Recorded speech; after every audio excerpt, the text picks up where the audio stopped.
မင်္ဂလာပါတက်ဆပိုင်းရှန်နေပြန်နေကြပါကျွန်တော်အားပေးတဲ့ညီကောင်များအားလုံးစိတ်ချမ်းသာခြင်းကိုယ်ကျန်းမာခြင်းနဲ့ပြည့်စုံကြပါစေဒီနေ့ကျွန်တော်မနေ့ကပြခဲ့တဲ့၄ပွဲရတော့ဒါ2ပွဲနိုင်2ပွဲတည်ပါလိမ့်နော်ဆိုတော့ဒီနေ့လည်းကျွန်တော်9ပွဲတော့ကျွန်တော်ဖြစ်ဖြစ်၄ပွဲတော့ဖြစ်ကျွန်တော်သုံးသပ်ပေးပါမယ်နော်ဆိုတော့ကျွန်တော်ရဲ့ပွဲစဉ်တွေကိုတပွဲချင်းပဲဖြစ်စေမောင်းပဲဖြစ်စေကြိုက်တယ်လို့ယူဆော့မနိုင်ပါနဲ့ကျွန်တော်ဒီနေ့9ပွဲကိုကျွန်တော်ပြပြသွားမယ်ပထမဆုံးတပွဲရတော့ Fiorina နဲ့ Chris Smalling ပဲဖြစ်တယ်ဆိုတော့ Fiorina နဲ့ဒီနေ့ပေးထားတဲ့ပေါင်ကြီးကတော့ 1+60 Chris Smalling ကိုပေးထားတဲ့အိမ်ကွင်းမှာဆိုတော့ဂပေါင်းကြီးအဖြစ်နဲ့နှလုံးပိုင်းနဲ့ခွန်ဆင်ပေးတယ်ဆိုတော့ပြီးခဲ့တဲ့ပွဲစဉ်မှာလည်းပါမောက်ကိုအကျော်ပေးတယ်1-0နဲ့ရှုံးတယ်ဦးဒီနီကိုအကျော်ပေးတယ်5-1နဲ့နိုင်တယ်ဆိုတော့ဒီအဲ့ဒီပွဲပဲရှိသေးတယ်ဆိုတော့ဇာတ်မှာအခြေအနေရဆိုလို့ရှိရင်လည်းဟိုအောက်မှာ9မှတ်နဲ့ကျွန်တော်တို့ဘီရိုနန်ရှင်ကြည့်မယ်ဆိုလို့ရှိရင်လည်း3မှတ်ပဲကွာဟနေပါနော်ဆိုတော့ဂျီနိုအာနဲ့ပြန်ရှင်မယ်ဆိုလို့ရှိရင်ဘယ်လောက်ကွာလဲဆိုလို့ရှိရင်9မှတ်ဆိုတော့6မှတ်လောက်တော့ကွာဟနေရပါလိဆိုတော့ဘာဖြစ်ဖြစ်ဖီယိုရီနာအနေနဲ့နိုင်ပွဲကြီးဇာတ်ရအောင်စူးစမ်းတယ်လို့ကျွန်တော်ယူဆတယ်နော်ရာဒီလဲတော့လဲကုံဆုံးသွားပြီဆိုတော့မဖြစ်မနေယူဆောင်မရတော့မယ်ဆိုတော့ခရီမိုနီနဲ့ဒီနေ့တန်တက်လာတဲ့အသင်းတွေနဲ့လည်းဟိုမကောင်းမဟုတ်ဘူးကောင်းတယ်ဒါပေမဲ့အခု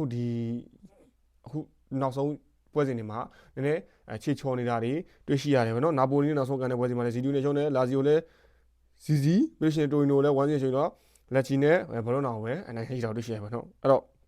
ဘာဖြစ်ဖီယိုရီနာအနေနဲ့ 1+60 ကျေးဇူးပေးထားတာနည်းတော့ပြင်းရှာနေဆိုကျွန်တော်ယူဆတယ်ဆိုတော့ဘာဖြစ်ကျွန်တော်ဒီနေ့ဖီယိုရီနာကိုပဲကြိုက်ပါတယ်ယာဒီလည်းကုန်နေပါပြီဆိုတော့နိုင်ပွဲတွေပြန်လာမယ်လို့ကျွန်တော်ယူဆတော့ဖီယိုရီနာဘော်ဒီလေးပဲကြိုက်ပါတယ်တို့တို့နဲ့လွေးမဲ့တော့ပါမယ်နောက်တစ်ပွဲတော့မာဆင်နဲ့တော့နန်တက်ပွဲဖြစ်တယ်ဆိုတော့မာဆင်ရဲ့ဒီနေ့ပေးထားတဲ့ပေါင်ကြီးကတော့1+20 sorry နှလုံးပလက်30 40လောက်ပေးထားတယ်နှလုံးပလက်40လောက်ပေးထားတယ်ကိုပေါင်ကြီးကတော့3လုံးမနဲ့30အနေထားဖြစ်နေပါတယ်ဆိုတော့မာဆင်အနေနဲ့ပြန်ပွဲဆိုနောက်ဆုံး9ပွဲမှာဆိုလို့ရှိရင်လိုင်းလီတစ်ပွဲကိုပဲရှုံးနေထားခြင်းရှိပါတယ်နော်ပြီးတော့တိုးလို့အတူတူနဲ့တေးကြပြီးတော့ကျွန်တော်3ပွဲတော့အနိုင်ရရှိတာဖြစ်ပါတယ်နော်နန်တက်ကတော့ကျွန်တော်ပြန်ပွဲဆုံး9ပွဲမှာဆိုလို့ရှိရင်ကျွန်တော်ဒါနောက်ဆုံးတစ်ပွဲ3-5နဲ့တစ်ပွဲကိုအဝေးကွင်းမှာအနိုင်ရှိတာဖြစ်တယ်ဆိုတော့နောက်ဆုံးကန်ခဲ့တဲ့9ပွဲမှာအဝေးကွင်း3ပွဲကန်တာတယ်ဝဲပဲအနိုင်ရရှိတယ်ဒီနေ့လည်းမာဆင်းနဲ့ထဲတဲ့တွေ့ဆုံမယ်မာဆင်းရဲ့ဒီနေ့ line up တွေမှာဆိုလို့ရှိရင်ဒါ Greenwood တို့စားတဲ့ကစားသမားတွေပါရှိမယ် Aubameyang တို့ဘာလို့ကတော့ဒါပြန်မလာသေးဘူးပေါ့နော်ဆိုတော့ဘာဖြစ်နှလုံးပလက်30 40ပေးထားပြီးကိုပေါင်းကြီး3လုံးပိုင်းနဲ့30အနေထားပေးထားတယ် head to head မှာကြည့်မယ်ဆိုလို့ရှိရင်ဒီနေ့အသင်းကတော့ဒါမာဆီယာပို့ပြီးတော့တာနေတာကိုတွေ့ရှိရတယ်ဗျာနော်တေဘယ်ဇီယာမှာအဆင့်3ရက်တည်နေတဲ့မာဆီယာဟိုအောက်ကနန်တက်အဆင့်7မှာကိုပေါင်းsorry body ကြီးနှလုံးပလက်30ကိုပေါင်းကြီး3လုံးပိုင်းနဲ့30ပေးထားခြင်းဖြစ်ပါတယ်ဆိုတော့ပြီးရင်မင်းရဲ့ပွဲစဉ်တွေမှာဆိုလို့ရှိရင်လည်း Lion ဆိုလို့ရှိရင်လည်း1-3နဲ့အနိုင်ရရှိဂိုးတွေလည်းပေါ်ထားတယ်ပေါ့နော် Lance ကလည်း2လုံးနဲ့အနိုင်ရရှိပြီးဂိုးလည်းပေါ်ထားတယ်ဆိုတော့မနေ့ကဂိုးပေါက်နေပွဲတော့ကျွန်တော်တို့တွေ့ရှိရပြီးတော့ကျေးပေးတင်း2ပင်းမှာကျေးပေးတင်း3တင်းမှာကျွန်တော်ဒါတသိန်းမအောင်ခဲ့ဘူးနော်မနေ့ကဆိုလို့ရှိရင်လည်းမိုနာကိုကျေးပေးတယ်မအောင်ဘူးStrappo ကျေးပေးတယ်မအောင်လိုင်းလေးကျေးပေးတယ်မအောင်ဘူးနော်ဒီနေ့မာဆယ်ဆိုစီပေးထားတယ်နှလုံးပလက်ဆော့ဘောနှလုံးပလက်30ကိုပေါင်းကြီး3လုံးပလက်30ကကျွန်တော်မာဆီဘော်ဒီလေးပဲကြိုက်ပါတယ်ပေါ့နော်ဆိုတော့နောက်တစ်ပွဲဆက်သွားပါမယ်နောက်တစ်ပွဲတော့ကျွန်တော်ဒါဖူဟန်နဲ့လီဗာပူးပွဲဖြစ်ပါတယ်ဗျာနော်ဆိုတော့ဒီနောက်ဆုံး3ပွဲကတော့ဒါကျွန်တော် EPL ထဲမှာကျွန်တော်ပြောပြသွားမယ်ဖူဟန်ရဲ့အိမ်ကွင်းမှာလီဗာပူးတွားကန်မှာဖြစ်တယ်လီဗာပူးအနေနဲ့ပြီးခဲ့တဲ့ပွဲစဉ်မှာဆိုလို့ရှိရင်သူအနေနဲ့အိမ်ကွင်းမှာလီကိုအချောပေးထားပြီးတော့တေးရလက်ကိုထွက်ရှိခဲ့တယ်ဂိုးပေါင်းတွေလည်းအောက်ခဲ့ပါတယ်ပေါ့နော်ကျွန်တော်ဟိုဒီနေ့က၄ပွဲကန်ခဲ့တဲ့နေ့ပေါ့မမရဖြစ်ပါလိမ့်မယ်ဆိုတော့ဒီနေ့ဖူဟန်အိမ်ကွင်းမှာတလုံးပလက်90ဂိုးပေါင်းကြီး3လုံးပလက်90အနေထားပေးထားပါတယ်ဆိုတော့ဖူဟန်အနေနဲ့လည်းအခုအဝေးကွင်းအိမ်ကွင်းကောင်းနေပါတယ်ဒါပေမဲ့ဖူဟန်ကပို့ပြီးတော့ကောင်းတာကအဝေးကွင်းပိုကောင်းနေတာဟုတ်ကျွန်တော်တွေ့ရှိရပါတယ်တေးပဲဇာတ်မှာဆိုလို့ရှိရင်အဆင့်4ဖြစ်တဲ့လီဗာပူးက1+90ဖူဟန်ကိုဖူဟန်အိမ်ကွင်းမှာပေးထားတယ်29မှာ33မှတ်ဆိုတော့အဆင့်9ကနေပြီးတော့အဆင့်9ကနေပြီးတော့ကျွန်တော်ဟိုအောက်ကအဆင့်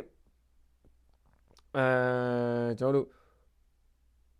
့ဖုံးမောက်တီကိုတွက်ကြည့်မယ်ဆိုလို့ရှိရင်9မှတ်6မှတ်9မှတ်10မှတ်2မှတ်3မှတ်4မှတ်အဲ့လိုဂျားတွေပဲကွာဟနေပါတယ်ဒါပရီးမီးယားလိလို့ခေါ်ပါတယ်နော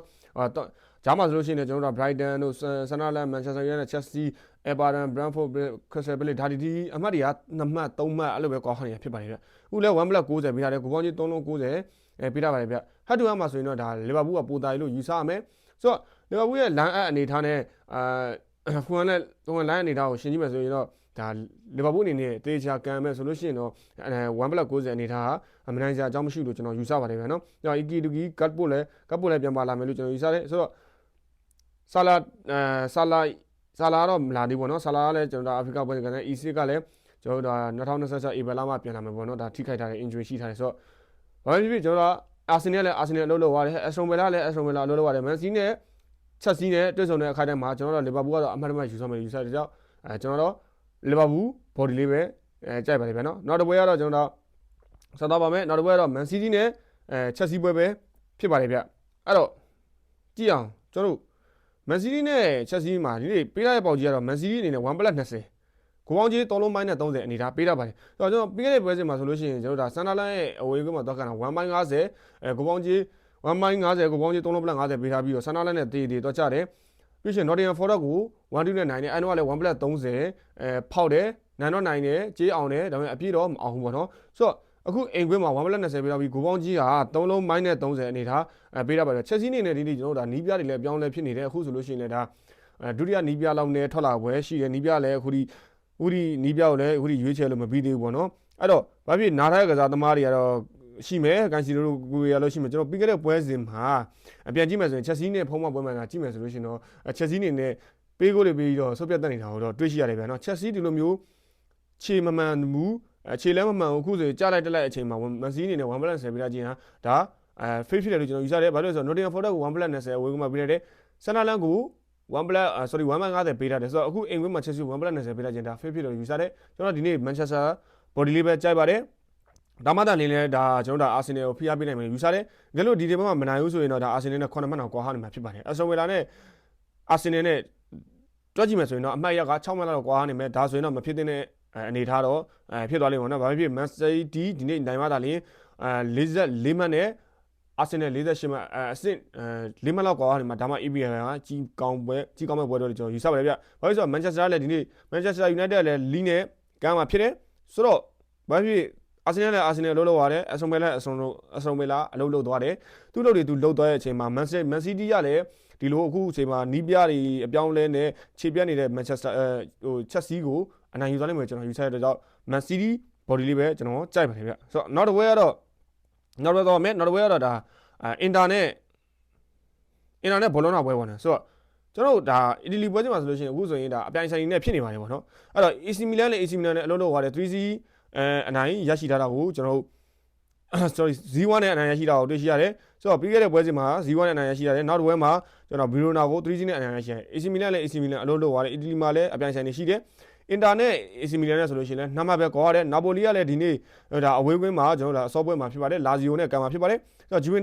တက်မနေ့ကဒါ1-1တည်ကြသွားတယ်ဆိုတော့ EPL ကလည်းကျွန်တော်အပြိုင်ဆိုင်နေဖြစ်တယ်ရူမာတော့မနေ့ကကျွန်တော်ဒါအတလန်တာကိုရှုံးသွားတယ်ဒီနေ့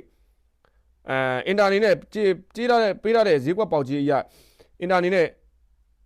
1.40လောက်ပေးထားပြီးတော့ဂုံပေါင်းကြီး3.60အနေထားဖြစ်နေပါတယ်ဆိုတော့ဘလော့နာနဲ့ဒါပြန်ကြည့်မယ်ဆိုလို့ရှိရင်အင်တာနောက်ဆုံး5ပွဲမှာဆိုလို့ရှိရင်လာလီဗာပူးတစ်ပွဲပဲရှုံးထားတာကိုတွေ့ရှိရပါတယ်ဘလော့နာတော့နောက်ဆုံး5ပွဲမှာဆိုလို့ရှိရင်ဒါဆယ်တာတစ်ပွဲပဲ1-2နဲ့နိုင်တာရှိပြီးတော့ပြန်ကြည့်မယ်ဆိုလို့ရှိရင်အခုဆက်ဦးလို့တော့မနိုင်တော့ဘူးအင်ကွင်းမှာဆိုတော့ပုံမှန်အဖြစ်ကျွန်တော်ပြီးခဲ့တဲ့ပွဲချိန်မှာဆိုလို့ရှိရင်ဒါဘလော့နာနဲ့အင်တာနဲ့ကျွန်တော်ဒါဖလားတူပွဲမှာတွေ့ထားပါတယ်1-1နဲ့ဒါဆော်ဒီအာရေဗီးယားမှာကန်ခဲ့တဲ့ပွဲချိန်မှာအခုအင်တာရဲ့အင်ကွင်းမှာဘလော့နာအနေနဲ့အခုလိုခြေပြတ်ပြီးတော့တက်ကြတဲ့အချိန်တွေမှာမနိုင်အောင်လို့ကျွန်တော်ယူဆတယ်ပေးထားတဲ့ပေါက်ကြီးရတယ်နော်1.50အနေထားကို1.40လောက်ကိုပေးထားပြီးတော့ဂိုးပေါင်းကြီး3.60အနေထားပေးချင်ပါတယ်အဲ့တော့ကျွန်တော်အနေနဲ့ဒီကတော့နာပိုလီအင်တာတို့ဂိုးရသွားမယ်ဂိုးမပြည့်ပဲကျွန်တော်စောက်ကြည့်ရမယ်အနေထားရှိပါတယ်ကျွန်တော်ကတော့2-0လောက်တော့ကျွန်တော်မှန်းပါတယ်ဘလော့နာအနေနဲ့ရလဲတကူလောက်ပဲလို့ကျွန်တော်ထင်တယ်ဘလော့အနေနဲ့တော့မနိုင်နိုင်ဘူးလို့ကျွန်တော်ထင်တယ်အင်တာကတော့အင်တာလို့သွားပါလိမ့်မယ်အင်တာဘော်ဒီလေးပဲကြိုက်ပါတယ်ခင်ဗျဆိုတော့ညီကိုတို့ဒီ9ပွဲကိုအကြိုက်တူနှင်းတယ်လို့ယူဆပါတယ်ပြန်ပြောပါမယ်အဲ့9ပွဲကတော့ Fiorentina body Marseille body ပြီးလို့ရှိရင်နောက်တစ်ပွဲက Liverpool body Manchester City body Inter body တို့ဖြစ်ပါတယ်ခင်ဗျเนาะအဲ့တော့ညီကိုတို့နေတဲ့ဒီ9ပွဲကိုကြိုက်တူနှင်းတယ်လို့ယုံကြည်ပါတယ်ကျွန်တော်ရှိမှာ VNB မန်ပါများရရှိပါမယ်ကျွန်တော်မနေ့က VNB ကတော့ကျွန်တော်ဒါလိုင်းလီပွဲစဉ်လေးပေးထားခဲ့တာပေါ့เนาะဒါအစောစီ7မိနစ်လောက်နဲ့အနီကနဲ့ထွက်သွားခဲ့တာတော့ဒါအဆင်မပြေသွားဘူးပေါ့เนาะမန်ပါကတော့အဆင်ပြေပါတယ် Villarreal body Brighton body နဲ့အဆင်ပြေခဲ့ပါတယ်เนาะညီကိုတို့အနေနဲ့မန်ပါဝင်ခြင်းလေးကျွန်တော်ရှိမှာဆက်သွယ်နေပါတယ်ခင်ဗျကဲညီကိုတို့အားလုံးစိတ်ချမ်းသာခြင်းကိုယ်ကျန်းမာခြင်းနဲ့အားလုံးပဲပြည့်စုံကြပါစေခင်ဗျာ